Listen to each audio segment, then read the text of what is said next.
Hello everyone, thanks for coming today. So today we'll do the presentation of the new application that we launched, explain the financial flow, how users can stake, explain the computation of the contract, as well as answer different questions that you guys raised on the Telegram group. And we'll start first with a small update from the CEO, Matthew Van Niekerk. Good morning, everyone. Thanks for joining us today. It's quite an exciting time for Databroker, but I thought good to say a few words about where we've come from as well. So I think as most people on the call will know, we got started back in 2017 with Databroker. It's been a long road since then. The team has grown. We made announcements, I think, earlier last year, Valentina, about our collaboration with the World Economic Forum. They have an initiative called Data for Common Purpose, and we're working closely with them on pilots that are going to be run in primarily in India to get started. So we have hopefully in the next couple of weeks a number of announcements to make about the collaboration with the World Economic Forum. In parallel to that, we've been working on a really exciting implementation with a couple of big players in the chemical sector. So the ChemFlix platform is the next gen, I would say the next step one of the next steps in Databroker's evolution. So we're using the same backend for powering applications that for specific use cases and verticals. So ChemFlix is one that's together with Procter & Gamble, Dow, and Shell in order to create, and a couple of other partners. The consortium is growing as we speak, and it's a platform designed around or to enable companies in the chemical sector to buy and sell chemical studies.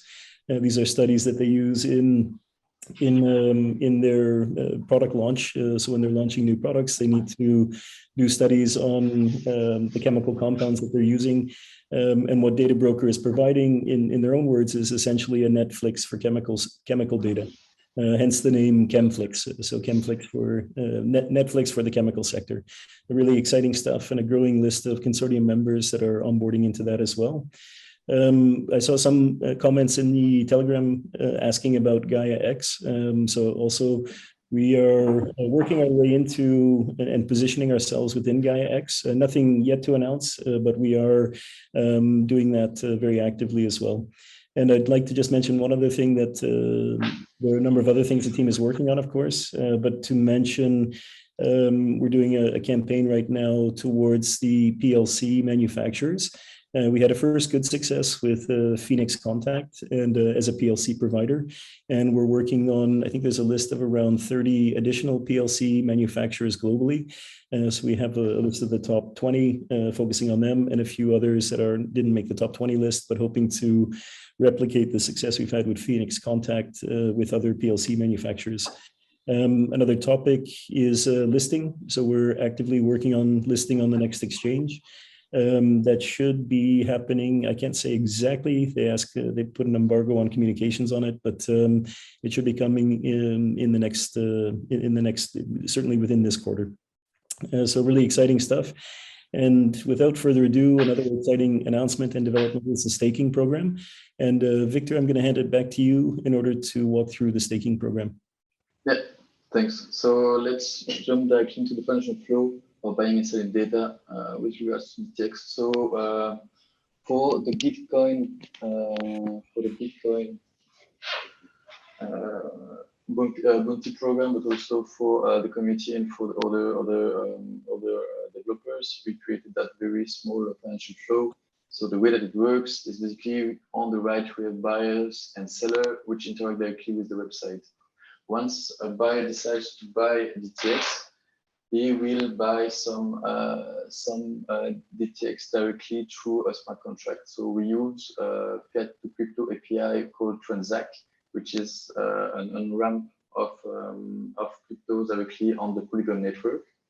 Once the buyer decided to buy, so he will buy USDT on that fiat to crypto API, which will be connected to the smart contract already deployed on the Polygon network, and those USDT will be swapped for DTX on the SushiSwap integration. So we decided to move from Polygon network to the Ethereum network because when we did the full blockchain logic directly on the Ethereum network, it was costing for the end user $50, between $50 to $70 just to do the full business flow. While on Polygon, it cost 0.0001 cents. So the decision was pretty straightforward. It would not make a lot of sense to make paid $50 for users just to buy data. So if the guys want to buy $200 of data, he has to pay $50 in cost. It did not make really sense. That's why we switch all the trading, all the business logic directly to Polygon.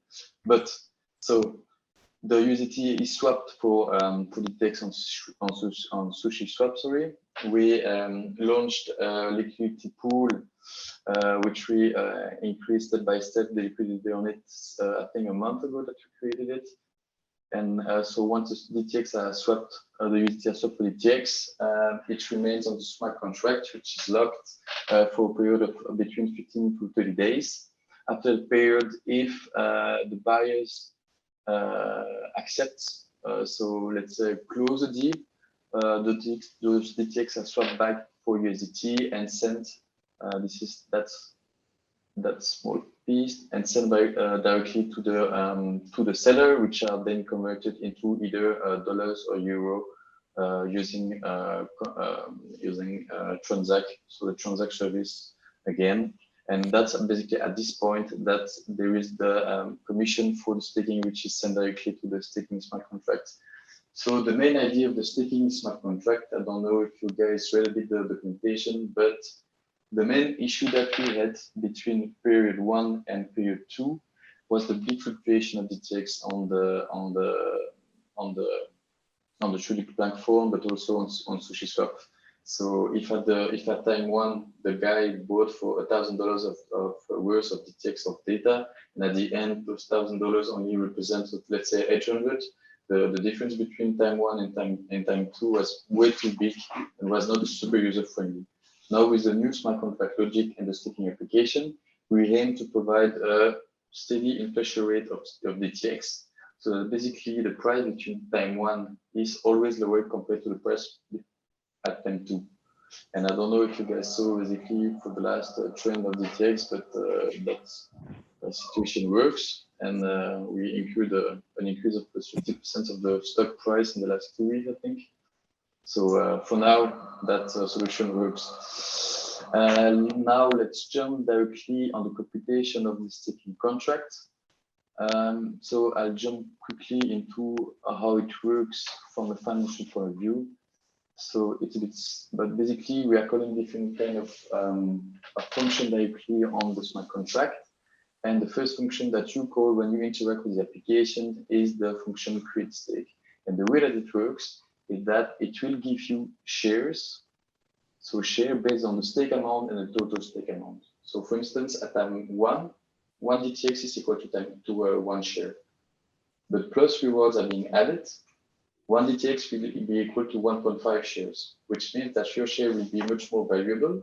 And when you withdraw your funds, you will have 1.5 times the total number of rewards which were added since the beginning of the entire loop. So what means that the guy who stayed really at the beginning of the period will have much more rewards because their share will be still at a 1-to-1 ratio. And the guys who stake at the very latest will have not less, but much lesser compared to the initial stake. So there is really an incentive on the financial logic to stake your DTX, but also to keep them staked. And the end idea of all this is to have much less volatility on a long term for DTX, and even as I said already, a steady inflation rate of the token. So to smooth a bit more the price of the token per se. For now, it works very well. If we look a bit at the numbers, there is a total now of $3.7 million USD staked already. That big number is mainly due to due to the big increase of the DTX price. I hope that December will even increase more on Bittrex when we will be listed. I mean, I can't say this, but when we will be listed on the exchanges. The idea of being listed on more exchanges is also to really smooth the price and the volatility of the token, and to provide a much better outstanding liquidity compared to what we have right now on Probit, plus on Swap. So I hope that it will work, and I hope that in the coming weeks we'll be listed on the exchange. It's not really from our side; it's mainly from a technical side, from the exchange that we are waiting for to be listed. So now let's look a bit on the main application itself, on the product itself. So we are integrated now with different wallets. So the biggest ones, mainly the one that I use the most, is MetaMask. You can easily switch between the different mainnets to connect on MetaMask, so it's very easy to use. We also have a Coinbase and two others, and we are integrating more wallet based on the demands from the community, basically. Myself, I use mainly MetaMask because I don't know, that's the first one that I've started to work with. So once you arrive on the Polygon mainnet, the wallet will automatically connect to the application. And in order to make your stake, you also have to bridge your token. So by clicking on how to send your token to Polygon, it will redirect you, to a new bridge that will allow you between 6 and 8 minutes to send your token from the Ethereum mainnet to Polygon mainnet. If you don't have Matic, you can receive a free Matic directly on this link, and if you don't see DTX on MetaMask, you can click on this button. It will inject into your wallet basically the DTX address on Polygon. Once that setup is done, you will see basically on the upper right the DTX balance as well as your Matic balance, and then you will be able to interact with the application itself by creating, removing stake. This is pretty straightforward. As you can see that right now, if I want to stake 2,000, so more or less my amount of DTX, I will have only 1,999.82, which means that the ratio DTX to share is above 1. It's slightly above 1 because for now the DTX rewards are not a lot, and the total stakes is around 30 million. So it's very much compared to the rewards. If you have any question, there's always a contact us form that you guys can trigger, and also you can change easily, look at the stake history and the FAQ. As I mentioned, mostly on the Telegram group, right now we are still doing testing. So we want to do a proper audit of the smart contract and finish the bounty. So for now, those are mainly test transfers to see if our API endpoint works properly, and also to make sure that when we swap on SushiSwap, basically everything works properly. We don't have too much slippage percentage, and we really want to be super to take our time to do this.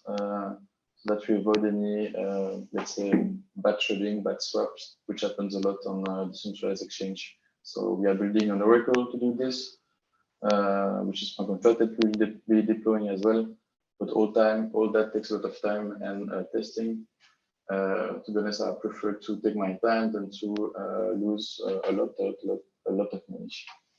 So now let's get back to the different question that you ask. In the future, are you willing to partner with companies related to blockchain for general investor or FTX or for blockchain partners? So that's something that we discuss internally. To be honest, yes, I would like to integrate other blockchain partners, such as more or less like Ocean Token. So one idea that we had is that we could list their data offered directly on Databroker.global in order to increase the data the data samples that we have on the platform, and also to make a link between their platform and our platform. I'm still looking into it on how to do this properly because they have their own blockchain logic, so it will be a bit tricky. But I'm looking into this. What can holders expect from DTX in the short term? In the short term, as you can see, in the last couple of weeks, an increase of more than 50%. I'm expecting that increase to be even further when we be listed on the new exchange, which is licensed in the US and in Europe. So to be honest, a very big increase in prices. Will we have new partners? As Matthew said, we are in discussion with different partners. We are also contacting data aggregators such as MSCI and Moody's to have much better data providers on the platform and increase the traffic, the end traffic of the on the product itself. As I said, you will see commissions when there is a trade on the platform. So the staking program is also an incentive for you to basically share the Databroker global with different data providers, because the more data set that you have, the more traffic that you have, the more commission you will have at the end. So that was also a bit an incentive for the community and for the different partners to share that the project that we had. When can we get a new listing? We already more or less answered that questions. To be honest, I would like it to happen today, but because of contract, because of technical issue between us and them, it takes time. And to be honest, I thought it would happen last month, but everything takes time not in the crypto world, but in the business world, generally speaking. Regarding staking, I see general statistics, but no changes in personal statistics. If you staked and you want to remove stake while facing the stake time that you have, you will see the rewards that you currently have. Right now, I have 0 stake, so it returns 0. But if you do the same on your side, you will see it more. You will see basically the amount that you will receive based on the stake amount that you did. As I said, for the next couple of weeks, it's still testing. The goal is to increase the traffic, to increase the observability with different exchanges, but all that takes time, and it will improve in the next couple of weeks, months. So that was the last question. So thanks for joining. And if you have any question or any feedbacks, any remarks, please don't hesitate to ask questions directly on the Telegram or contact me directly.